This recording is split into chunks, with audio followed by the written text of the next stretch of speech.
Olá pessoal, muito bem-vindos ao canal do YouTube do Ministério Pedras Vivas. Todas as segundas-feiras nós postamos mensagens e séries aqui que foram ministradas na sede da Igreja Fonte da Vida em Goiânia no nosso culto da quarta-feira. Assista essa mensagem de coração aberto porque eu creio que Deus vai falar com você. Antes de começarmos, não deixa de curtir o vídeo, de se inscrever no canal se você ainda não fez e de compartilhar para que mais e mais pessoas sejam abençoadas em nome de Jesus.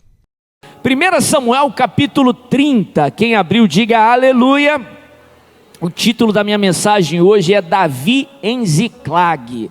Davi em Ziclag. Vamos aprender sobre essa história, a representação dessa cidade, e eu creio que muito vai te edificar nessa noite em nome de Jesus, amém? 1 Samuel capítulo 30, quem abriu diga aleluia. A Bíblia diz assim: quando Davi e seus soldados chegaram a Ziclag, no terceiro dia os amalequitas tinham atacado o Neguebe e incendiado a cidade de Ziclag. Levaram como prisioneiros todos os que estavam lá, as mulheres, os jovens e os idosos. A ninguém mataram, mas os levaram consigo quando prosseguiram seu caminho. Ao chegarem a Ziclag, Davi e seus soldados encontraram a cidade destruída pelo fogo e viram suas mulheres, seus filhos, suas filhas tinham sido levados como prisioneiros. Então Davi e os seus soldados choraram em alta voz, até não terem mais forças. As duas mulheres de Davi também tinham sido levadas, Ainoã de Jezreel e Abigail de Carmelo, a que fora mulher de Nabal. Davi ficou profundamente angustiado, pois os homens falavam em apedrejá-lo. Todos estavam amargurados por causa dos seus filhos e de suas filhas. Davi, porém, fortaleceu-se no Senhor, o seu Deus. Então Davi disse ao sacerdote Abiatar, filho de Aimeleque: traga-me o colete sacerdotal. Abiatar o trouxe a Davi e ele perguntou ao Senhor: devo perseguir esse bando de invasores? Irei alcançá-los? E o Senhor respondeu: persiga-os, é certo que você os alcançará e conseguirá libertar os prisioneiros. Olha que história tremenda, que história poderosa. A cidade de Ziclag representou na trajetória de Davi a última escala, a última parada, o último ponto antes dele ser reconhecido rei de Judá. Se você continuar lendo aí na sequência das escrituras, 2 capítulos depois, já no livro de 2 Samuel, no capítulo 2, Davi ele é reconhecido e ungido mais uma vez rei, agora rei de Judá. Interessante que na última parada, antes do melhor momento da trajetória de Davi, Davi enfrentou o pior momento da sua vida. Antes dele experimentar o cumprimento da promessa, da unção que Deus tinha derramado sobre a sua cabeça, enquanto ele ainda era adolescente, momentos antes daquele grande milagre, Davi ele experimenta talvez uma das batalhas mais árduas da sua vida. No momento que os soldados inimigos não só destroem os pertences e roubam os pertences ali de Davi e dos seus soldados, como roubam também sua família, como levam sua família, suas esposas, seus filhos, e levam eles ali como que sequestrados, como escravos. Um pouco de contexto, a Bíblia fala que Davi, antes ali dele experimentar essa grande conquista, antes dele experimentar o cumprimento da promessa que ele se tornou rei, é interessante ali que na história a situação começa a ficar cada vez mais difícil para Davi. A Bíblia fala que depois que ele foi ali reconhecido em Israel como um grande guerreiro, ele recebeu a filha de Saul como sua mulher, se tornando ali genro do rei. A Bíblia fala que o seu agir, as suas conquistas e o favor de Deus na vida de Davi gerou ciúme no rei Saul. O rei Saul, que era o primeiro rei de Israel, só que ele tinha perdido a unção por desobediência. Algo que tem tudo a ver com os amalequitas, que eu vou falar daqui a pouquinho. E a Bíblia fala que Saul, então, ele começa a perseguir Davi, e de uma maneira ávida, o negócio começa a ficar feio, a ponto que Saul começa a tentar matar Davi. E não dá outra opção a Davi a não ser fugir. E a Bíblia fala que, por fim, Davi se refugia no meio dos filisteus. Um povo que lá na frente, ele vai guerrear e vai derrotar por tantas vezes. E a Bíblia fala que ele faz um acordo ali com os filisteus, com o rei Aquis, o rei dos filisteus, que lhe dá uma cidade dos filisteus, que até então era uma cidade que pertencia aos filisteus, que é a cidade de Ziclag. E ele se refugia ali, naquela cidade que representa uma transição, que representa um período para Davi. E a Bíblia fala que ele luta algumas batalhas para os filisteus de maneira estratégica. Davi de maneira alguma se levantaria contra o povo de Israel, e de uma maneira muito estratégica, ele luta em favor dos filisteus, só que contra os inimigos de Israel. Aí chega um momento ali, um momento que os filisteus iriam, por fim, enfrentar os israelitas. Deus livra Davi daquela batalha, e ele tem que sair de Ziclag, e quando ele volta para Ziclag, ele percebe que algo estava diferente. A cidade que ele havia deixado com a sua família em segurança, estava toda destruída. E quando ele chega ali, a sua família tinha sido levada cativa.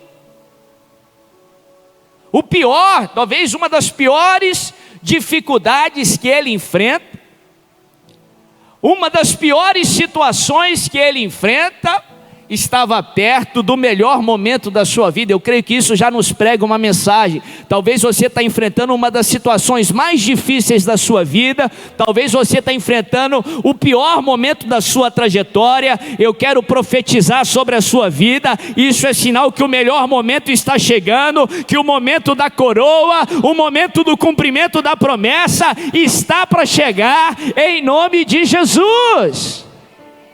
Isso me lembra também da mensagem da cruz. Domingo foi o dia da ressurreição, o dia que Jesus venceu a morte de uma vez por todas. Mas na sexta-feira, pouco tempo antes, a humanidade estava enfrentando o pior momento de toda a criação, quando o Filho de Deus, o Verbo que se fez carne, o Deus encarnado, estava morrendo numa cruz. É interessante, eu gosto de comentar isso, porque para mim isso também prega uma mensagem. Eu escutei algo sobre a meteorologia, do momento que eles pegam ali a temperatura mínima do dia. Interessante que os meteorologistas pegam a temperatura mais baixa do dia, é nas últimas horas da noite. É nas últimas horas da madrugada, no momento que há maior distância entre o pôr do sol e maior proximidade do nascer do sol. Então geralmente eles pegam as temperaturas mais baixas de um dia, ali por volta de 5 e 6 da manhã.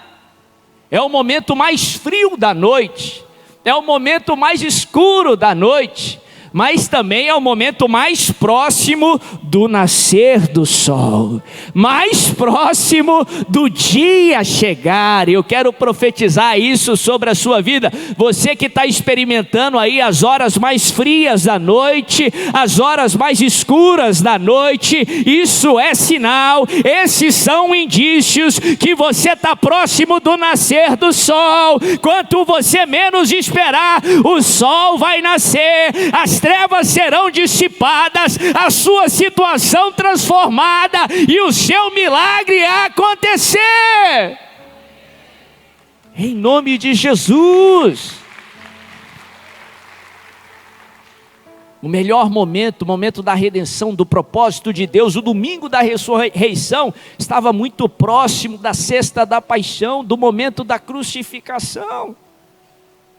Como o melhor momento da trajetória de Davi até então, quando ele é coroado rei de Judá, estava bem próximo da situação mais difícil da sua vida, quando Ziclag foi saqueada, quando a sua família foi sequestrada, suas mulheres, seus filhos, levados como escravos. E não só isso, a Bíblia fala que um abismo chama outro abismo. No meio daquele alvoroço, quando os soldados de Davi, fiéis a Davi, os amigos de Davi, percebem todo aquele cenário, a Bíblia fala que todos choram amargamente, todos choram até não ter mais forças para chorar. E agora os homens de Davi, os amigos de Davi, na ânsia de achar um culpado, eles se voltam contra Davi e querem apedrejar Davi, colocando a culpa daquele ataque, a culpa daquela ameaça, de toda aquela situação no seu líder, em Davi, que se tornaria o rei Davi. A Bíblia fala que literalmente Davi chega no fundo do poço, no momento de muita dor, no momento que ele chora tanto até não ter mais forças. Mas a Bíblia fala que no meio daquilo, Davi tem uma atitude que nos ensina muito sobre como lidar com as nossas dores, sobre como lidar com as nossas dificuldades. No momento que Davi não tinha ninguém para recorrer, seus amigos haviam lhe abandonado, sua família tinha sido sequestrada, ele não tinha muito o que esperar, naturalmente falando. No momento que aparentemente ele estava sozinho, a Bíblia fala que Davi se fortaleceu no Senhor. Davi recorreu naquele que nunca nos abandona, naquele que nunca nos deixa, ele recorreu ao Senhor.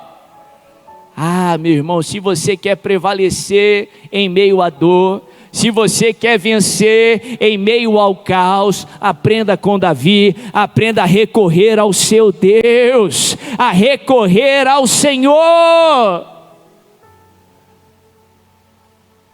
A Bíblia fala que no meio daquele alvoroço todo, Davi não recorreu ao descanso, Davi não recorreu ao seu trabalho, Davi não recorreu a palestras de autoajuda, Davi não recorreu a livros inspirativos, ainda que tudo isso seja válido.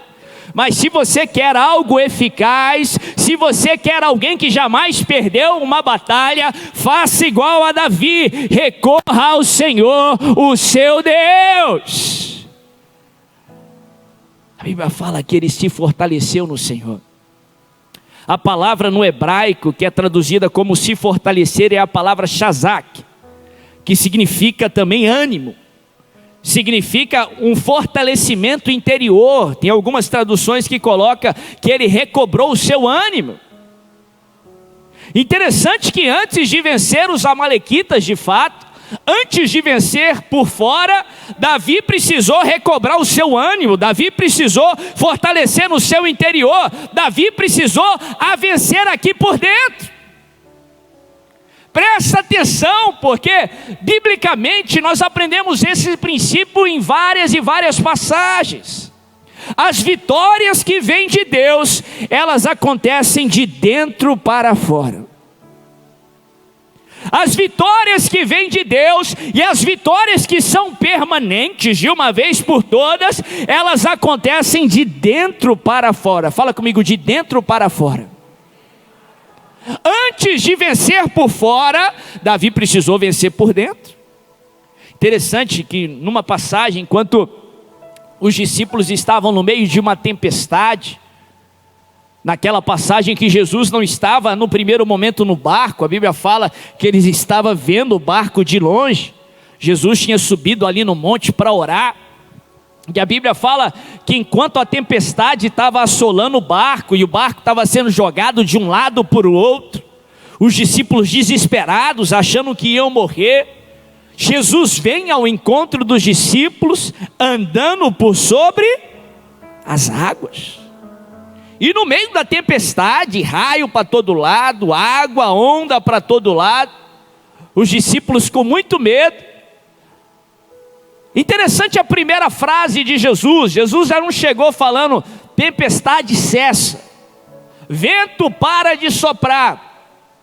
A primeira frase de Jesus nos ensina muito. Ele diz assim: paz seja convosco. O interesse de Jesus, em primeiro lugar, não era acalmar a tempestade de fora, mas era acalmar a tempestade de dentro. Porque muitas vezes a tempestade de dentro é muito pior do que a tempestade de fora. E para que ele possa acalmar a tempestade aqui fora, ele precisa acalmar a tempestade que está no seu interior, a tempestade da sua mente. Muitas vezes você vai ser impedido de olhar para algumas bênçãos que Deus quer te dar no meio da tempestade. Sim, tem bênçãos que Deus quer te dar no meio da tempestade. Tem bênçãos que Deus quer te dar no meio do vale. Isaías 45 tem um texto tremendo, quando o profeta estava falando sobre Ciro. Ele diz assim, uma promessa para o rei Ciro, que era um rei persa, mas uma promessa interessante que é para todos nós. Ele diz assim: dar-te-ei os tesouros das trevas. Dar-te-ei os tesouros das trevas. Trevas fala de tribulação, de dificuldade. Trevas nos lembra de Ziclag, um momento muito difícil para Davi. Sim, tem tesouros que Deus quer te dar no meio das trevas. Tem bênçãos que Deus só pode te entregar no meio dos vales. Interessante lá a geografia da região lá de Israel, da Palestina. É uma região de muitos montes e uma região de muitos vales.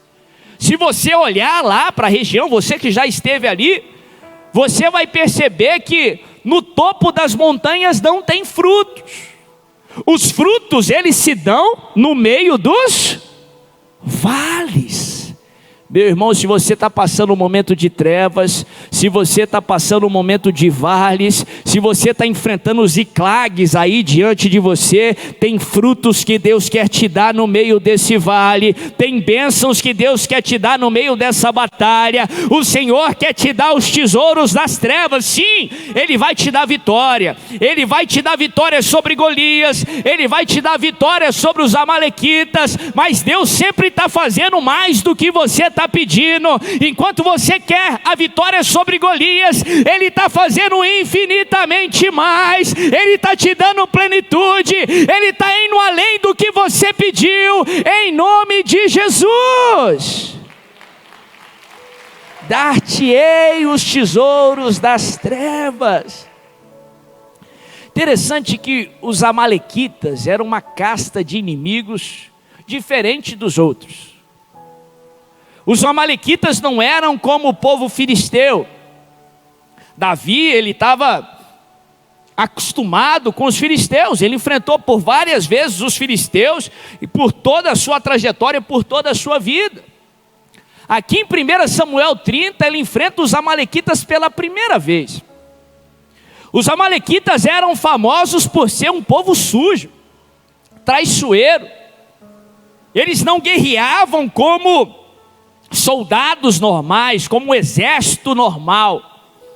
Eles não lutavam no campo de batalha, enquanto todos ali podem enfrentar um ao outro de maneira pelo menos equiparada, com algum tipo de justiça. Pelo contrário, eles não lutavam como homens, eles não lutavam de rosto a rosto, mas eles eram especialistas em atacar as fraquezas. Eram aqueles que apunhalavam pelas costas. Enquanto os filisteus enfrentavam seus adversários no campo de batalha, os amalequitas iam por trás e atacavam nas fraquezas. Atacavam nas mulheres, nas crianças que não estavam preparadas naquele momento para o campo de batalha. Pela primeira vez, Davi enfrenta essa casta de inimigos que representam casta de demônios que atacam as famílias.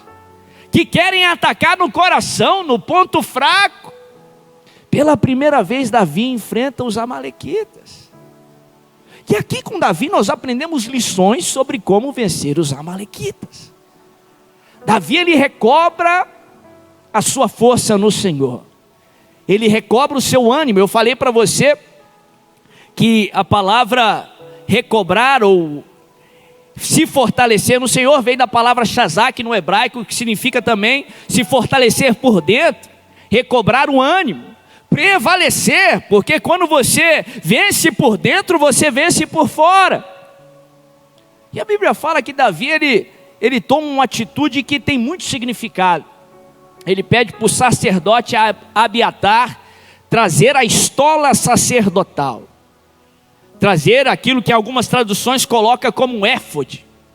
Era uma roupa, uma túnica que o sacerdote usava para se apresentar diante do Senhor. Segundo os escritos rabínicos da época, os reis também usavam isso. No Antigo Testamento nós percebemos que Davi tinha esse costume.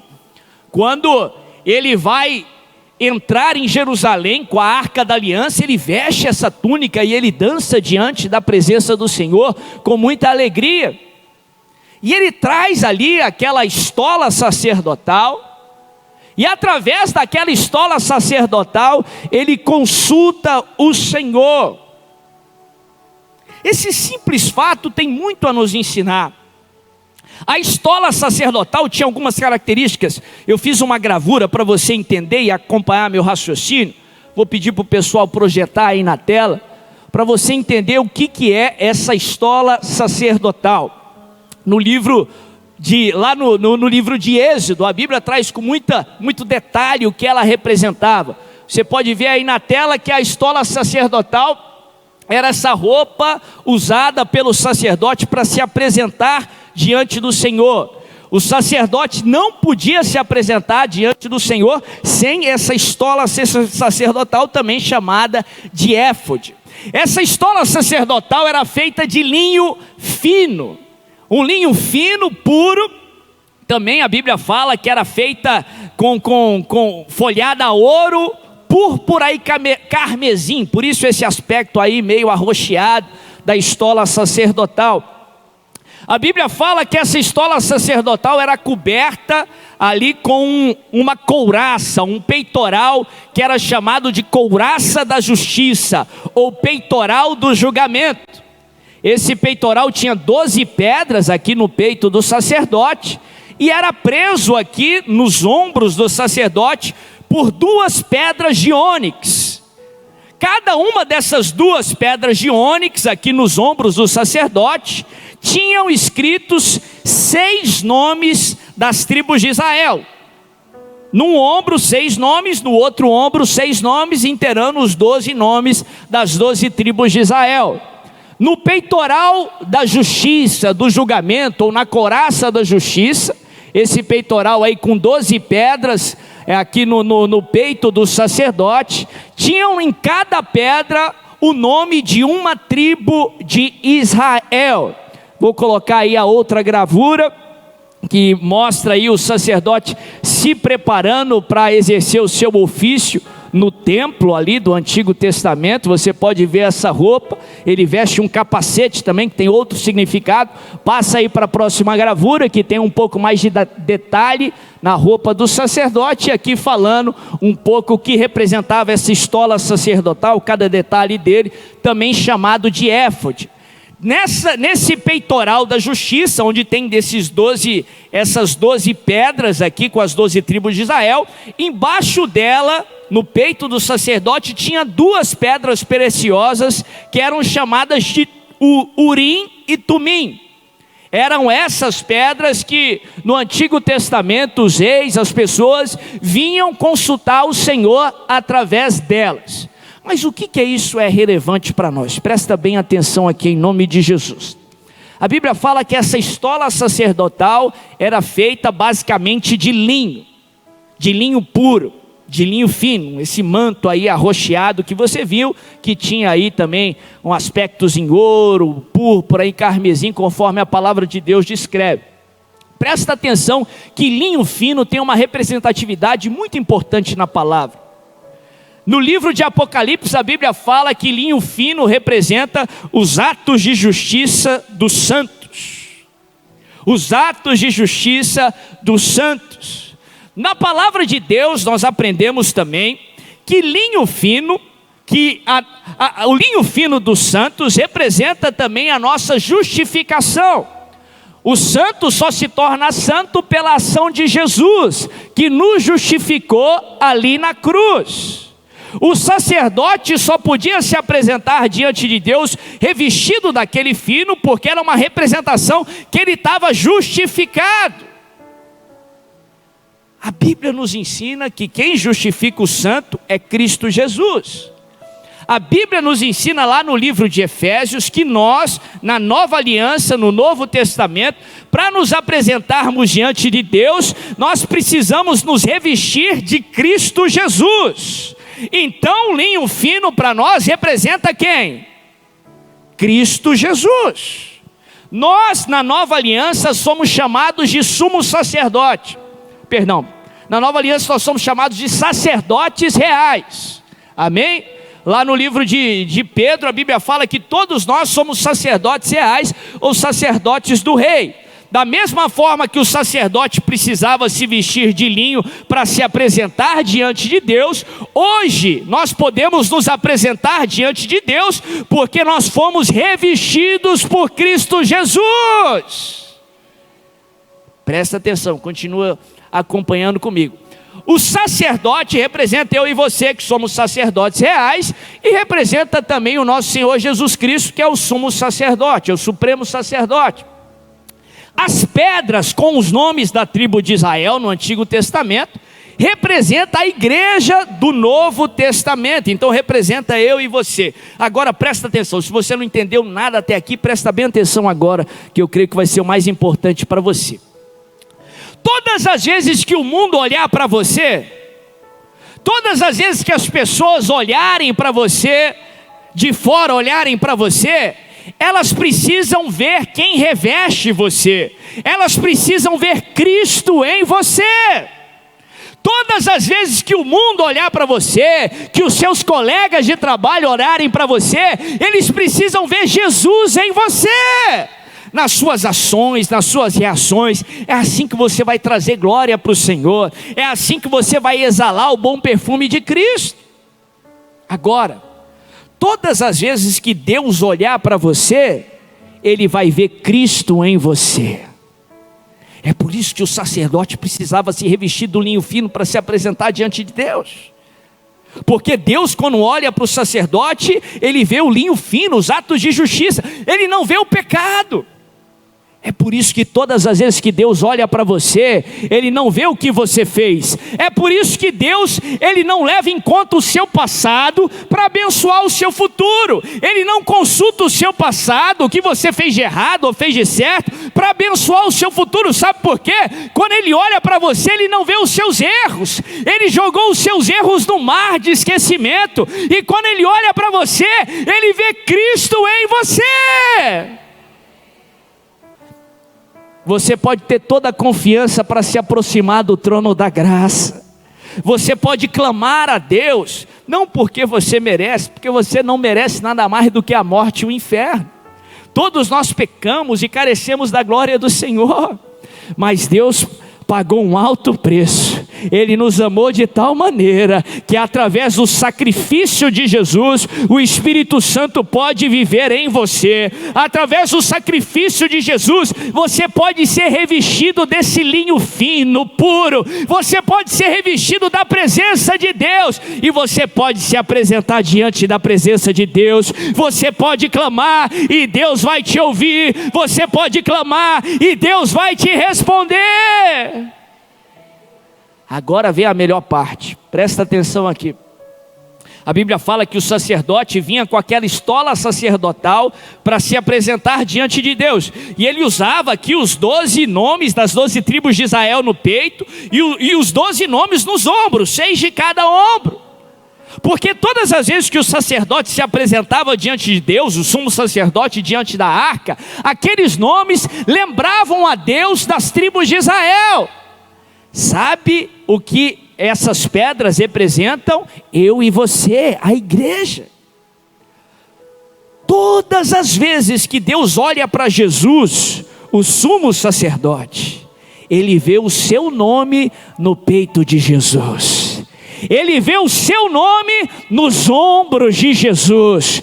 Todas as vezes que Deus olha para o Filho, e a Bíblia fala que Ele está sentado do lado do Pai, e a Bíblia fala que Ele está intercedendo por você, e todas as vezes que Ele olha para o Filho, Ele lembra do seu nome, Ele lembra de você. É por isso que a Bíblia nos ensina, ainda que todo mundo te abandone, como abandonaram Davi, ainda que todos esqueçam de você, ainda que um absurdo aconteça, Davi fala isso, que uma mãe que acabou de ter o seu filho, debaixo de dores de parto, e depois ela tem um filho, ainda que ela venha esquecer do seu filho, algo maluco, um impossível, ainda que a mãe esqueça dos seus filhos, Deus não se esquece de você, Deus jamais vai se esquecer de você, Deus não vai te abandonar, Deus não vai te deixar. Todas as vezes que Ele olha para Jesus, Ele vê Jesus carregando você no ombro, Ele vê o seu nome no peito de Jesus.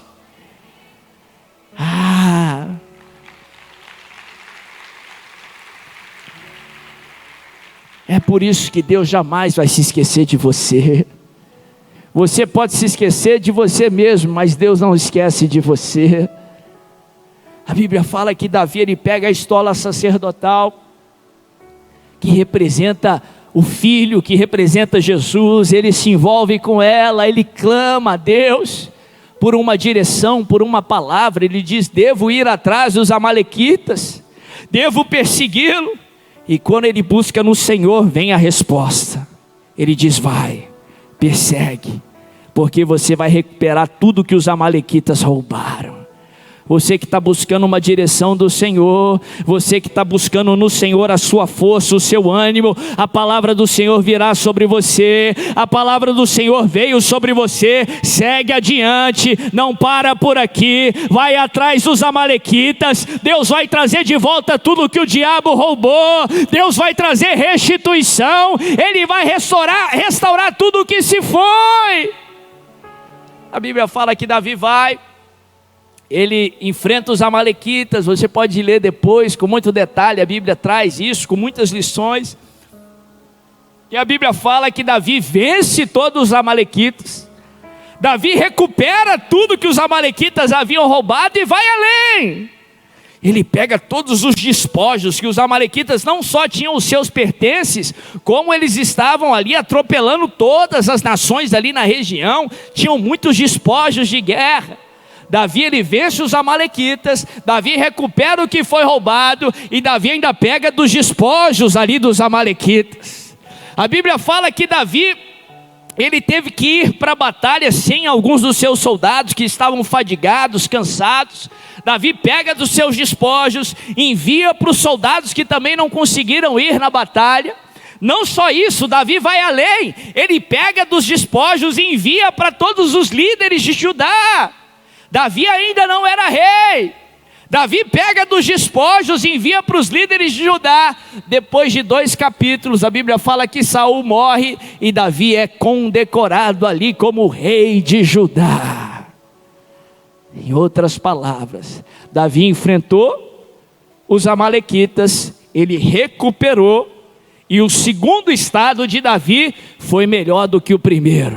E Davi saiu daquela batalha, daquela situação tão difícil, melhor do que entrou. Eu quero profetizar sobre a sua vida. Você que está enfrentando amalequitas, você que está enfrentando esse problema diante de você, você não só vai recuperar o que o inimigo te roubou, mas você vai sair desse problema melhor do que você entrou, em nome de Jesus. Ele vai cumprir a promessa, ele vai cumprir a palavra.